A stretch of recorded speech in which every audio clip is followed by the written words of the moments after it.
dragons, enemies to lovers, deadly academy. Is Fourth Wing really worth the hype? We are about to explore this together and we'll make a decision. Thanks for joining me. My name is Heather and I have read the book Fourth Wing by Rebecca Yarros, and we are going to review this book together and see if it's really worth the hype.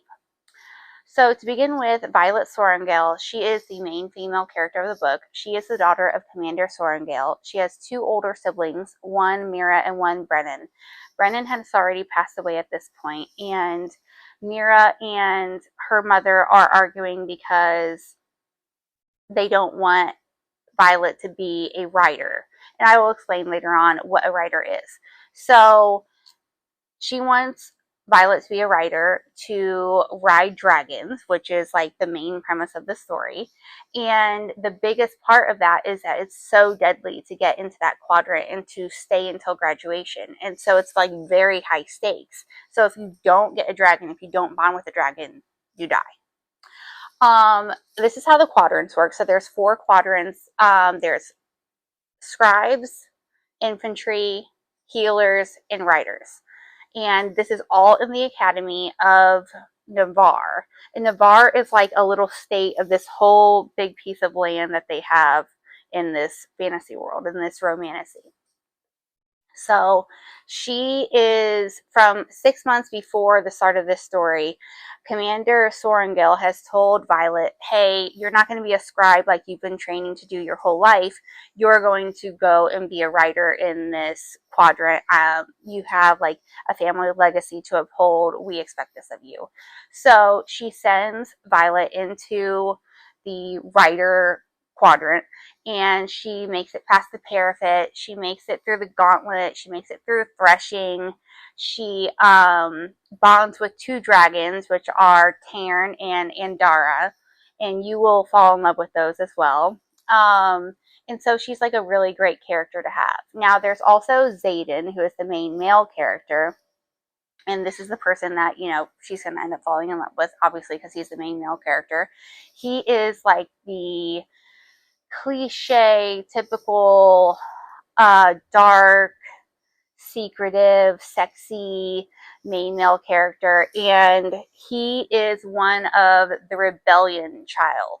So there was a rebellion within the, I guess, the administration of Navarre, and the parents were executed and the children were sent to the writers quadrant because they needed to prove their loyalty to Navarre. Well, the writers quadrant is really deadly, so they kind of like did 2 2 things at the same time, where it's like, okay, well, if you even make it, then we'll deal with you. So that's kind of like how that is all set up. There are 4 wings in the writers quadrant, first, second, third, and fourth, and then there are squads within the writers quadrant, and so that makes the leaders be squad leaders or wing leaders. Xaden, the main male character, is a wing leader. He is a 3rd year, and Violet is coming in as a 1st year. This book does really well. It's very fast-paced, lots of action. You don't get bored with it. Like, it is go, go, go, scenario after scenario. It keeps you intrigued.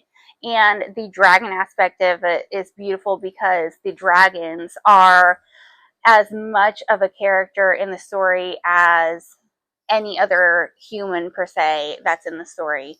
You really only get to know a few of the dragons because there are so many side characters with their own dragon. And so maybe that's where I want to say I don't know how well this book did in that aspect, because it kind of got confusing a little bit. Like in the beginning, you're reading about the obstacles and the hand-to-hand combat, and all the physical strife that they go through. And so you're like looking up maps, like, what does this school look like? What does this parapet look like? What does this gauntlet look like? You want to see what that looks like.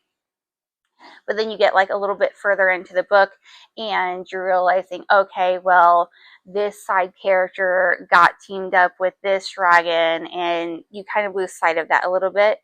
At least I did. And so that's the only like downside I would say to this book, is that there's a lot of information to grasp.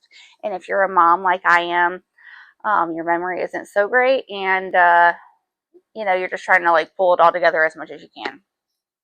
The romance aspect of it, because it is a romantasy. It's supposed to be like, basically, I'm doing this channel because I like romance books. I also like fantasy, so romantasy is like perfect for me. It's right up my alley. It is a slow burn, that's for sure. I didn't realize when I started reading this book how long it actually was. So I kept reading, I'm like, okay, it's keeping my interest, like it's really good, but like, where's the steam? I'm not getting any steam here. So don't let it scare you that it is more than 400 pages in the book before you get a sexy scene. Just saying, just putting it out there. But for romance readers, just give it a shot. You will love this. If you're entirely fantasy, maybe that part like isn't for you, but it's action packed enough that don't worry, you'll be just fine. I would honestly say, like, I think the whole reason that this book got big is because it's so comparable to other books I've read. Like at first, with the whole action pack, hand-to-hand combat, the trials, everything like that, it really reminded me, in the academy aspect too, it really reminded me of like a Harry Potter feel. Like I have not read such a good book since I read the Harry Potter books. So Rebecca Yarros, 2 thumbs up to you. That is freaking dope. And also it gave me Hunger Games vibes, because another reason why it's so deadly is because these students, these cadets, can kill each other, like to, lessen the, chance of like, oh, there's less people here, so the more likelihood I'm going to get a dragon. Like there's a lot of like kids killing kids, and not that that's a trigger warning, like they're adults. I'm just saying kids, like, because they're obviously a lot younger than I am. There are a lot of different adventure aspects of this. So you get to, towards the end of the book, like I said, like Navarre is kind of like a state, and then there's like this whole world that they have. And if you look at an Empyrean series Fourth Wing map, you'll kind of get the whole premise of like where the mountains are and other lands are. And so you get to explore that later on down in the book, with the dragons and the riders, and when they get to the war games and all that, you'll get to that part. It does happen to end on a pretty big cliffhanger, which is very surprising. Honestly, I was like so happy with the cliffhanger, because I'm like, oh, Violet, you deserve that. You deserve that. Good for you, girl. I'm interested to see what happens after this. I'm like really excited to read the next book. Anyways, I would give this book a 5 out of 5 stars. 2 thumbs up. Great job. Obviously, every book isn't going to be perfect, but there is so little to critique about this book that, I mean, it's really a good book to enjoy. I'm glad I read it. I had been putting it off for a while, and it by far exceeded my expectations. Leave me a comment. Tell me what you think. Let me know what you think of Fourth Wing. And if you have any other book recommendations, please, please, please comment and let me know what you think. Also, please subscribe if you have a moment to. I'd really appreciate it. And I will be back with my next review of the sequel. I think it's Iron Flame, I want to believe. I just downloaded it on my Kindle. And I will see you guys soon. Thank you.